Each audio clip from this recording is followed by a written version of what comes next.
Okay, I guess I was mostly interested in on-demand reporting. Whilst we have all sorts of processes that generate regular monthly reports, sometimes you just want to know what the situation is now.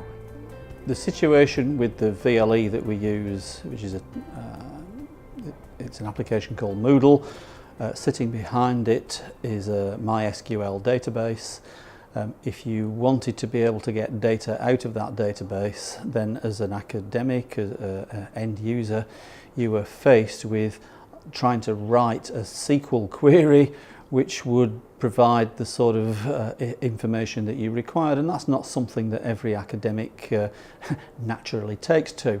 As an academic, although you may well have a clear teaching schedule, a teaching scheme from the beginning of the year, of course on a week-by-week basis you will adjust what you choose to do with your students, and if they're struggling in some area or progressing particularly quickly, you may well adjust the learning resources that are available to them.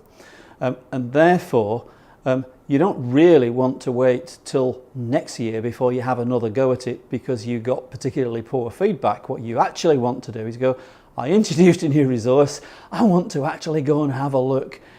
When did people use it? How many people used it? And did they come back to it later in the term? What was that pattern?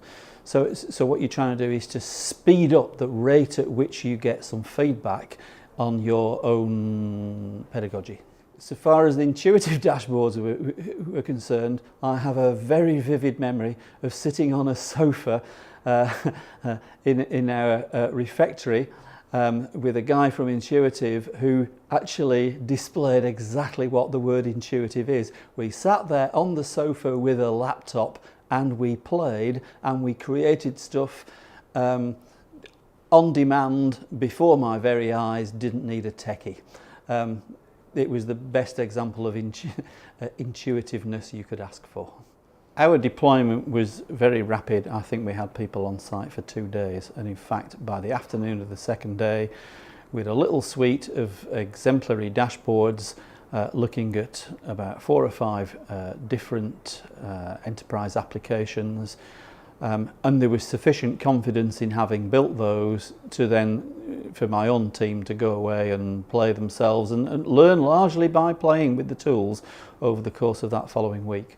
Because we'd looked at systems which already had poor reporting frameworks, the next phase is largely to revisit those systems where there's an existing reporting framework, but it might be a bit slow, it might be a bit expensive, it might be difficult to support. But if I can provide one particular common methodology that once you've got your head around it in one area is supportable in other, it's a no-brainer.